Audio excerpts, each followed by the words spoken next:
This in English? Okay. Yeah, English or Spanish? English? I don't mind. Okay, are you okay with Spanish or English? Go for it, you. Go with the No, I can do it either way. It just if it makes sense. So I'll do it in English. So that way we just have all the bases covered.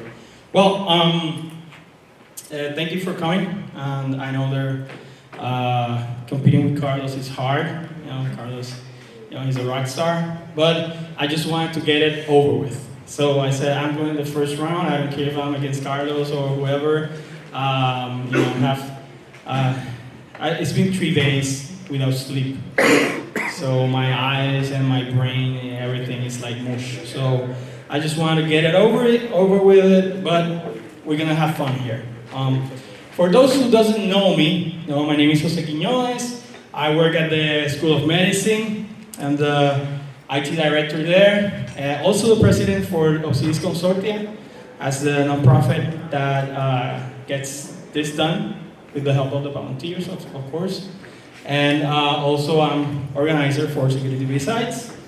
I'm founder and mentor at the Elite 6 security group, user group. It's been a couple of months since we've met because it's been kind of hard at work with all the changes with the administration and all that. So it's been a little hard, but we're gonna take it over again and keep doing the meetings. And also, I'm a technical instructor for certifications, Microsoft, security, whatever. And they call me the cleaner because they gave me the worst groups. And it's not that I'm awesome or anything. It's, I don't know, maybe I just, that shit happens, okay? So, and also it's been a long time, but I also worked with the Information Security Council of the government. And I call myself the Jedi Master. I don't know if anyone else calls me that, but I'm gonna keep calling myself Jedi Master. What is drone, or UAV, or UAS, or whatever name they want?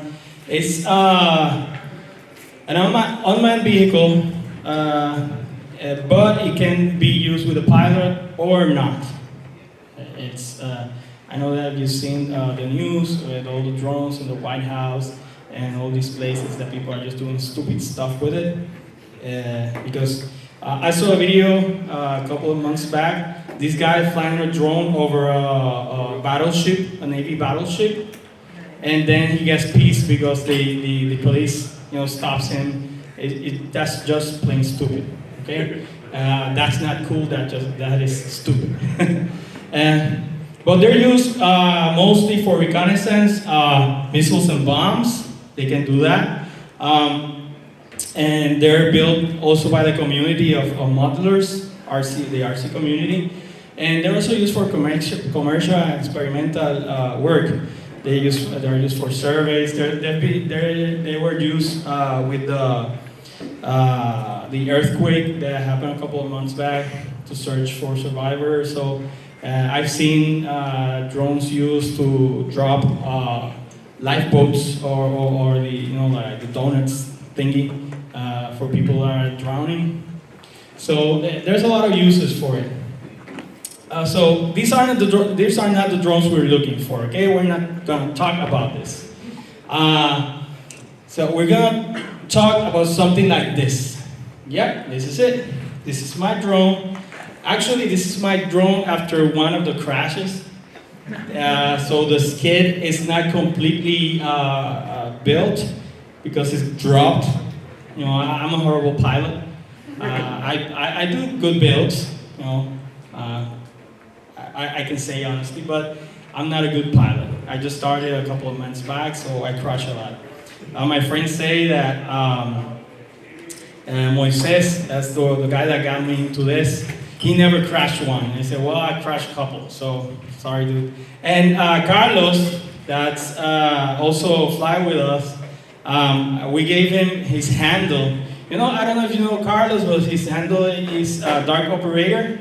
But in the drone scene, we call him the lawnmower man. Because he's always, picking the grass, cutting the grass with the drone. It's like, so Let me throw that out.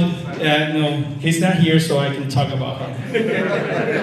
You know that's how it is in Puerto Rico. The guy that's not here, it's the one that gets picked on. So, great. So, the parts of the drone, I'm not going through each and every one of them, but there are a lot. We need a frame, a flight controller, power distribution, the ESCs, motors, propellers. If you want to do FPV, like first-person view, and RC, of course, the control of the drone, you have to control that in some way. But the important stuff that we need to, to pick right, I'm going to talk about that, because this is not about building drones as is. It's about doing stuff with it. So there's a couple of them. We have the multi-Wii that's built with the Wii controller, and also we have the APM that's built on Arduino, the Mega chip. Those are 8-bit. They're kind of limited right now, kind of hard to work on them if you're a novice. I tried to build my first drone with an APM. I got it flying. It didn't fly, you have to do a lot of tuning. And it's not that hard, but in Puerto Rico, to get a place with no wind is almost impossible. So you have to do it indoor, and I don't have a big enough place to do it indoor, or to do it or to get a place where there's no wind. But it's really important for the tuning to do it with no wind.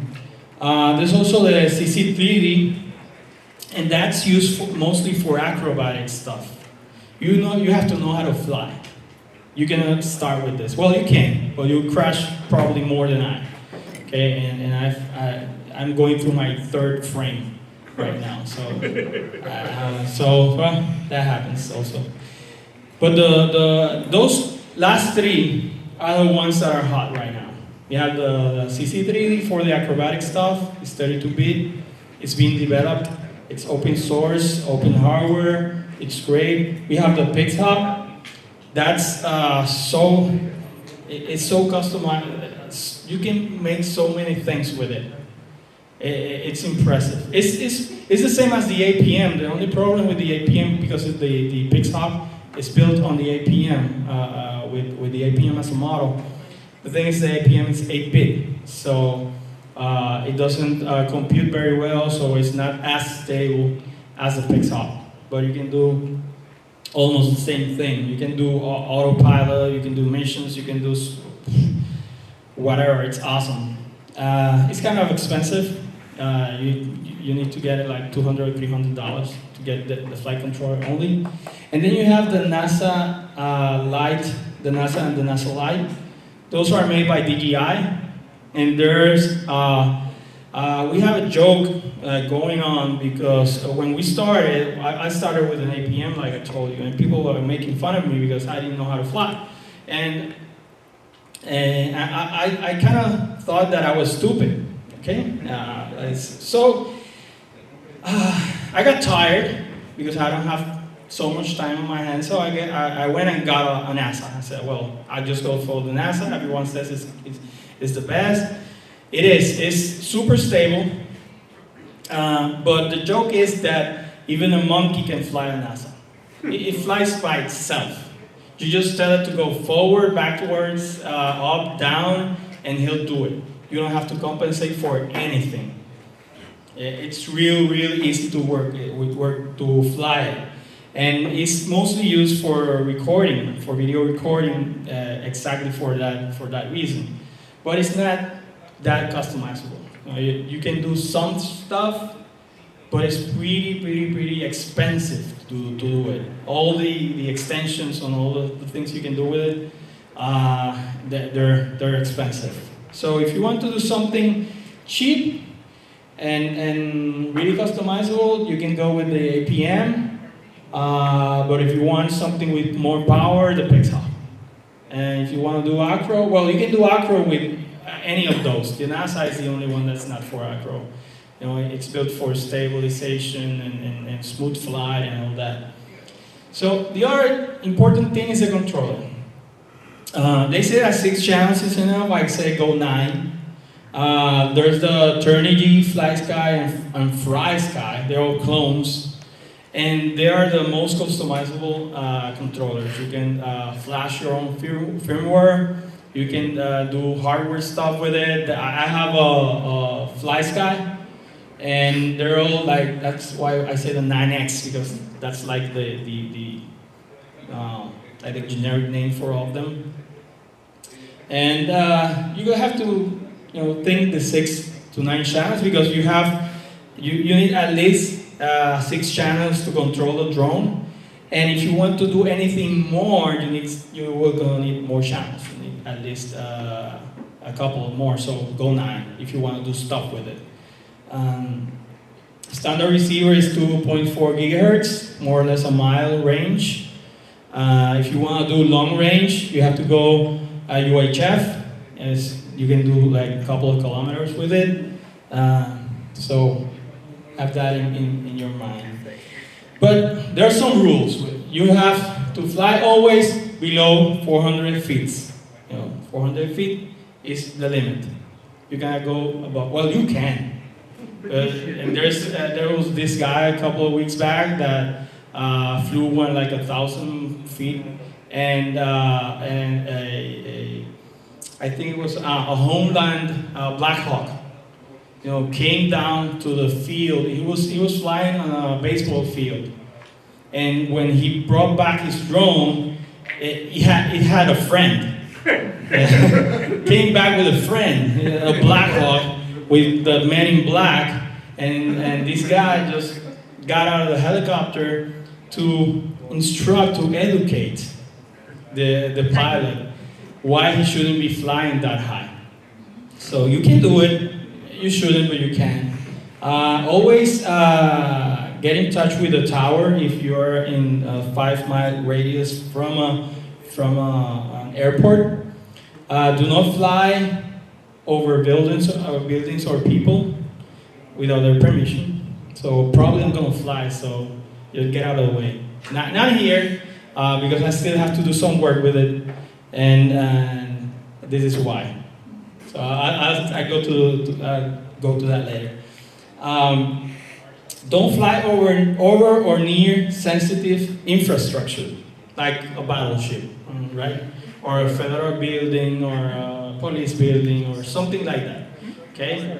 Or in Puerto Rico, well, you can also add like the projects. So don't fly over the caseríos, because you might get shut down. And follow the safety rules from the AMA, that's the Association for Modelers. And they say you must have clear vision of the drone to fly, but actually after 100 feet, it's pretty hard to see it. So either get a lot of lights, bright colors, or something that stands out, because over 100 feet it's really hard to see your machine flying. And I've gotten lost a couple of times, that if it wasn't for the video, I won't know where the hell was it. It's like, okay, let me see the video where okay, and then fly back doing FPV because it just got lost. So that I shouldn't be doing, but that's a fun part. So the FAA doesn't want you to have fun, and it will crash. Okay, this is the first time, and it doesn't look. I don't know if you can see it well from back, but it's broken. 2 legs are broken, and this was actually my second or third flight. It's really funny. It's a really funny story. I got it flying. I say, well, I'm going to a park to fly, but I want to test it before. So I went to the front of my house and lift off. Great. It's hovering, great. But the thing is that since it was a quick flight, I didn't charge up my batteries. And when it went down to danger level, it activated the return to land. And for the return to land to do its thing, first climbs up to the setting was 50 feet, and then goes and lands where you took off from. The thing is that this was from my first experiences. I didn't know what's going on. So I went crazy, and it just started to do a dive. It was like, what? I don't know if you've seen like the cartoons from Bugs Bunny and the Gremlin that is going down. Like, I saw that thing going so fast. And the thing is that I wasn't worried that it was going to crash. The thing is that it was going for the crystal glass windows for my neighbor. So I was thinking, if it hits the windows, I'm gonna crash into the living room of my neighbor. And how do I explain this to my wife? I'm gonna get myself in big trouble. So I was lucky enough that it hit the wall and not the window. And I was so happy to see it crash in 1,000 pieces. It was like, oh good. I went, I crossed the street, picked up the pieces, I came back, and it was like, nobody saw me. So, well, it was awesome. I sweat a bullet that day. And this was Monday. I said, well, let me test everything so it works great for Friday. And the thing is that Carlos brought these new propellers, these new props, and he said, try them. They're gonna fly better. I said, okay, well, let me try the props. So I put on the props, and actually it flew better. But in mid-flight, like 50 or 60 feet high, one propeller broke off. And it was like, crash. And this was what's left of it. So also, all the propellers broke. So I'm buying the props to get them back to him, but I'm not buying them for me. They're shitty propellers. And so that was what's happening. So while I was working with it, I was doing research and playing with it. I found out there are a couple of vulnerabilities about these drones. First of all, you have the drone jack. There's a couple of things going on there. The first one is that when I was flying my APM, the telemetry radio, there's no authentication, there's no pairing, nothing. It just connects. So if you have a 3DR 950 megahertz radio, you can just connect to anyone that's using that same radio, that's standard for that kind of configuration, and take over. You can go and tell it to land, give it commands. You cannot fly it, like you would with a controller, but you could, play with it. There's also this guy, Sammy, that did, there's some code there for guys. I know there are a couple of guys here that do web stuff, Node.js and that stuff. Well, he did with Node.js and something, Perl and a couple of other things. He did Skyjack. And with Skyjack, you can also take over some drones. Also, the guy from Hack 5, Darren, he played with the AR drone, so you can watch the video from him. So it's kind of cool. And so the AR pilot, Phantom, and others, they use Wi-Fi. So usually, if they do Wi-Fi, they're gonna be hackable. You just can go and do stuff with it.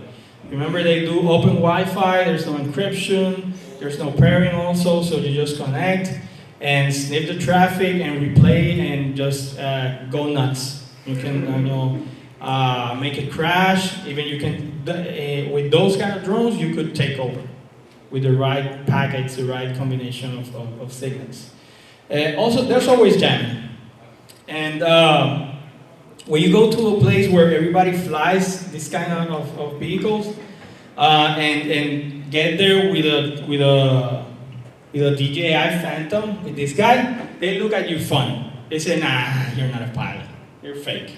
Okay? And start all of these rumors that the DJI radio interferes with the radio. But there's really, if you have too many guys flying, there's going to be jamming. But you could do intentional jamming also. And of course, surveillance. I don't know if you remember with the drones used in Afghanistan that they say they're terrorists, whatever. Not gonna go into it. They were intercepting the video feeds because the video feeds were encrypted. So the same happens here. You just set up a receiver, a 5.8 gigahertz receiver, and you can get the video feed from anyone who's flying. So, there's nothing too dangerous about that, unless the flying is done for reconnaissance or other stuff, So, but it could be done, okay? So, say hello to my little friend, okay? This is the guy after the crash. This is the third frame. Third frame, second controller, a second skid, like 20th prop. I have crashed it a couple of times. And that's the guy I have here. And this guy, he has a pineapple. He has a Raspberry Pi. Actually, it's not a Raspberry Pi. It's a QB board. So, but all that, the devs board, the development boards are more the same. And the Alpha with the directional antenna. And I was trying to mount a Yagi antenna to get more directional feed from it, but I didn't have time to do it. But it gets interesting, because my weapons, what we can do here, surveillance. There's a lot of legitimate work to be done with surveillance. The guys that work with physical security, with engineering, construction, surveillance is great. But if you're a pen tester, if you're just someone that a voyeur, well, you can do a lot of damage with this because, like I told you, above 100 feet, it's really hard to see that it's there. Only at night with the lights you see it, but in daylight, it's really hard to see it when it's up there. So there you can use a GoPro, an SLR. This is the real dangerous one because you can get a 200, 300 millimeter lens, and you can get really, really, really nice pictures from really, really high. So, and it's just not difficult to do. It's really easy to do it. But be sure to test your equipment, because if you drop your drone with an SLR, and everything else you need, it's going to be an expensive crash. This is kind of expensive when you get really into it. You can start with $200, $300, you can get one built. But once you get the hang of it, the bills pile up. I'm close to $1,000 on mine because it's so cool. I just can't help it. So you need the cameras, you need a 3D gimbal, to get the direction. You can do that. And the video transmitter, usually 5.8 gigahertz. You can use goggles or monitors. I have goggles and monitors here. And actually, when I finish, I'm gonna set up in one of the tables so you can see it up close and ask more questions and everything. Because just to show you goggles, here are the goggles. It's like kind of lame. So when I'm out there, you just go by and see it up close. But this is one of the weapons, and it's a really, really nasty weapon. Okay, the paparazzi are really dangerous with it, and for us that are into security, if you're in the defensive side, you should be thinking about what are you doing on your company, on your property, to detect this kind of stuff. Who's flying around, who's doing what. And if you're into offensive, you should definitely get one. First, it's so much fun. It's pure fun. That's it.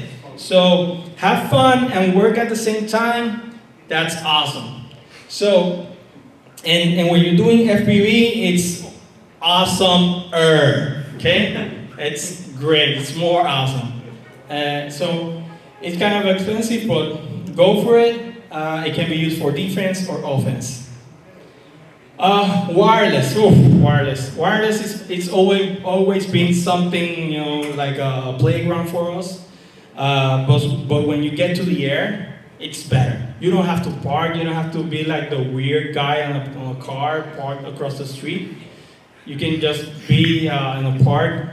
You can be in another building, with the beach chair and the cooler. And we have a setup. When we go flying, we have the table, we have the, like the tent, the cooler, the beer, the water. It's like a family day, with the friends, with permission from my wife, of course. And we have, the standard Wi-Fi stuff. Pineapple. I have two of the Mark IV and Mark V. I'm using right now the Mark IV because it's 12 volts. And one thing is that you have to work with the electronics here to integrate everything, because you could just put another battery that's 12 volts, or 9 volts. That's the Mark V is 9 volts, but that's more weight. So you have to get bigger motors. You got to get a bigger rig. You have to do a lot of stuff. So there's some engineering going on here. So I'm using right now the Mark IV because it's 12 volts. I'm using 3S batteries that are 11 to 12 volts, so it's easier to do it that way. But you can go for bigger batteries and just use DC converters to get the voltage down, or do your own circuit and get the voltage down. It's not that hard. Bluetooth, over one, the Sena UD100, of course the SDR RTL. When we're doing all this stuff with drones and wireless, SDR is awesome, because there is no encryption anywhere. Everything is open, so SDR, you can go crazy with it. SDR is software-defined radio, for those who doesn't know. But this is a really cheap dongle. It's $20 or $10 in China, in eBay, and you get from, I think it's like 1 gigahertz or 5 gigahertz to the range is ridiculous. You just have to work with the antennas to get the right antenna for the frequency that you want to work with. And the other RF tools is telemetry and the video receiver. You must have that to get the signals. If you don't have software-defined radio, they're not that expensive, so you can do that also. You can mount any dev board, ARM dev board out there.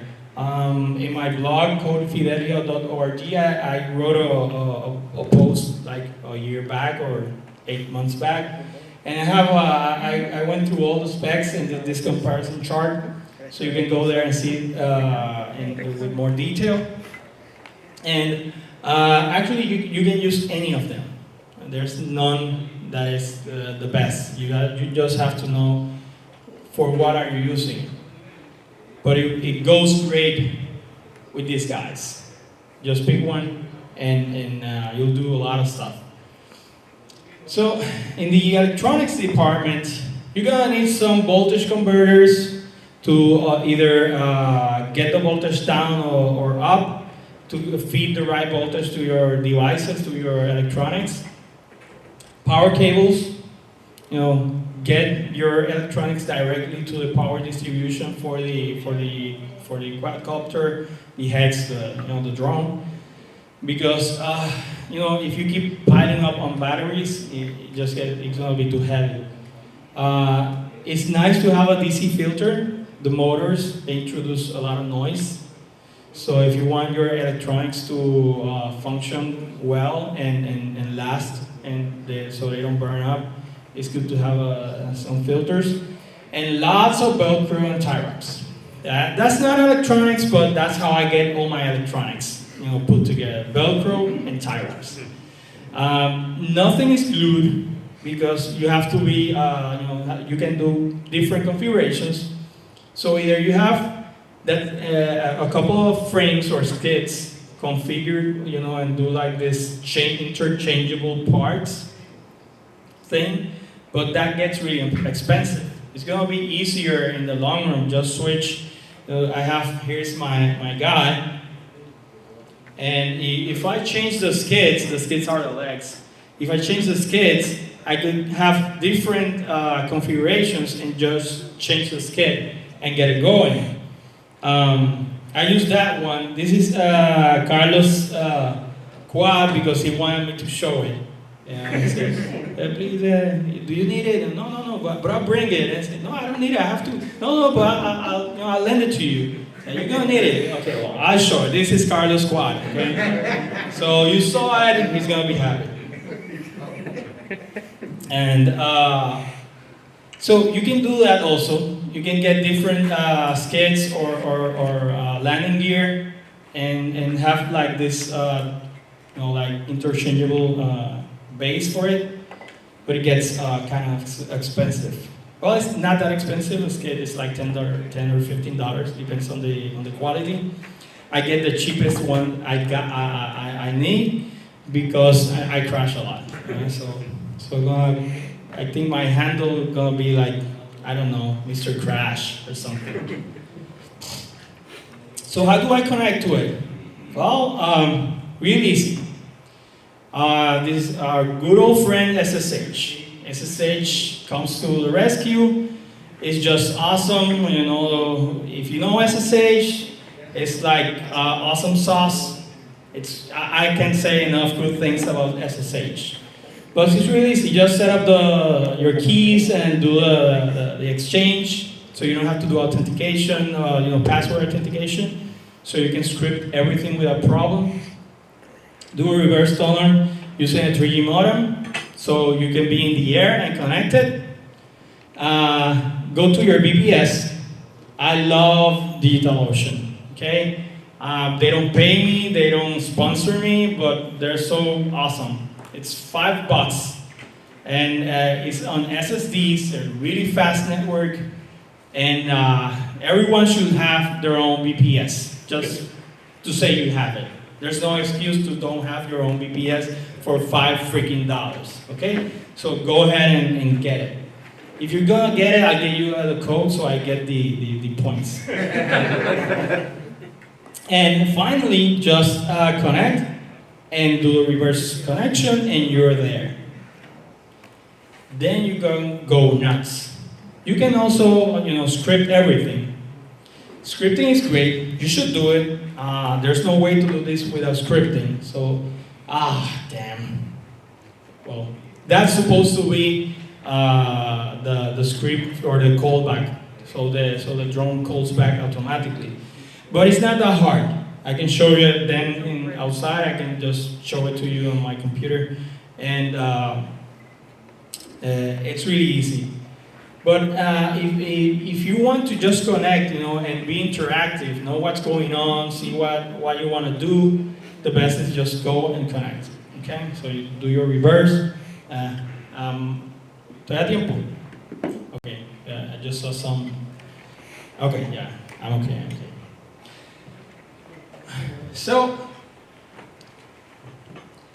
after you do that, you can automate. You can plan your missions. Here's a screenshot I took from the internet. It was easier to just download the image than do it myself. So, whoever copyrights go to whoever did that. And here you see a pattern. This is for those involved with emergencies and military should recognize. This is just a search pattern. Search and rescue pattern is real standard. But this will give you the capacity to just set it on a mission. Go and scan the hell out of whoever's there. Do the honeypot with the pineapple, whatever you want, and then come back with all that data. So after I do my mission, I can do, no, the trick here is location. It'll give you a lot of places where people are and what are they doing. But also, you can see this guy, Larry Pesci. Everybody, well, you know who's Larry Pesci, right? But there are a couple that you should know who Larry Pesci is. He did a talk on DerbyCon last year. You should go and see it. I'm not going into it because he did it better than me, and I have my time limited, so I can't do 2 talks in one. So if it fits, it sniffs. But he talks about how he used Wiggle, Google Maps, this guy's program code is called iSniff GPS, and he did his own version. I think he did a fork, and he did a log no GPS, because what he's doing is when you have the data from the captured data, you have BSSIDs, you have ESSIDs, you can get GPS coordinates, but if you can't, for any reason, because GPS is not that reliable, at least the commercial version of GPS. Indoors. Yeah, indoors, and just plain difficult. Sometimes I have to reset my quad 2-3 times to get a lock, because it won't get off. If I'm flying GPS, it won't get off until it has 5 to 6 satellites. So go and see this guy's presentation, and you'll see how to use all this. To use only ESSIDs to get what is the BSSID. With the BSSID, you can go to the Apple API or Wiggle and get where was that wireless located. So actually, if we scan here, our phones are constantly trying to connect to our other networks, like wherever we were connected at one time. That's why you should have Wi-Fi disabled all the time, unless you're going to use it. So I can tell the names of the networks that you were connected at one point in time, including your house network. So Google knows where is your house based on the Wi-Fi. And probably there are a couple of paranoia freaks here that say that Google doesn't know because they turn off tracking, they turn off everything. But if you have family, you have kids, you have a wife, a husband, whatever that uses Wi-Fi, Google knows. Okay, that's impossible. Google knows everything. Okay, they should buy Oracle just to get the name, because they are the damn Oracle. The proverbial Oracle, not the real Oracle. They suck. So, if you want to contact me, this is my Twitter handle, this is my blog. I write sometimes I don't. You can just hit me on the floor, and I decided to get myself a logo. This is my logo, okay? So if you see that, that's me. I just love One Piece. Who likes One Piece here? Anime? Awesome. So I wanted my own flag. So this is my logo, One Piece. So do you have any question, anything you want to add? Yes? Are you planning your missions and programming them ahead of time from GPS? Yes, you should. At least do some kind of reconnaissance. Just don't send the drone out, because you don't know if you haven't done the recon. You don't know if there are power lines, trees, tall buildings, crazy guy with a gunshot, with a shotgun. So there's a lot of videos of drones being shot down on YouTube. Okay. So, at least in Puerto Rico, there's not many crazy guys with gunshots. With gunshots a lot, with shotguns. Those are, to my friends from the US, you take the cake there, man. So, anything else? So Warflying es diferente de war driving. ¿Qué tú has visto? Well, actually, when you're wherever, doing Wi-Fi sniffing, the thing that you have to take into consideration when you are flying, and this is why I have these antennas here. It's a directional antenna. This is the propagation of the signal. If you're 100 feet up in the air, the propagation is going to be sideways. There's some going down and up, but it's the less part of it. And you have to take that into consideration. So you have to use a directional antenna pointing down or in an angle. Because when you fly, usually you fly at an angle. So if you put it pointing down, they will get probably back. So you have to think about that. The other thing that you have to think about is the interference from your stuff and the radio, because the standard radio, the one I have, is 2.4, and they're not in the same channel, but interference happens. So if you're doing UHF, you should be fine.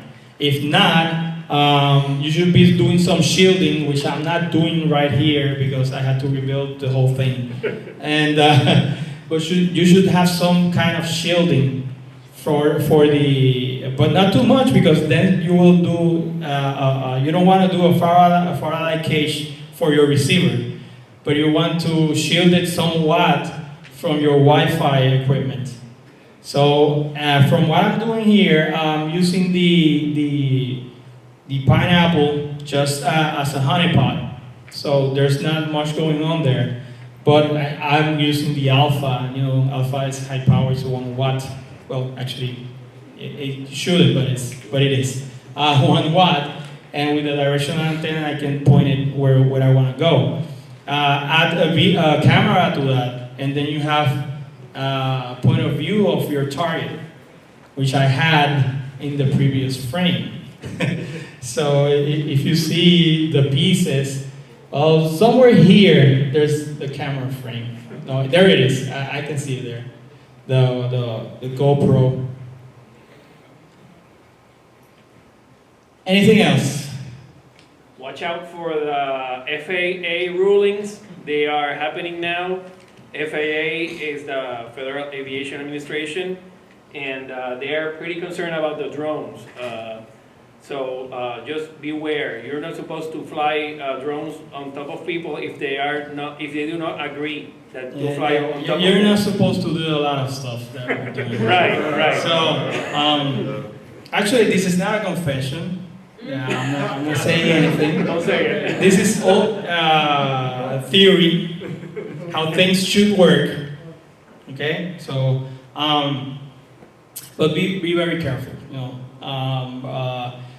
Actually, the FAA is pretty, is looking into this. There's a lot of people just doing stupid stuff.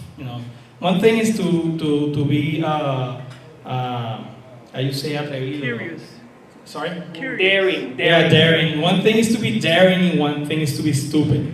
So I encourage you to be daring, but don't be stupid, please. Okay? So, anything else? Well, thank you very much. I'm going to set up my table out there so you can just see it up close and ask more questions.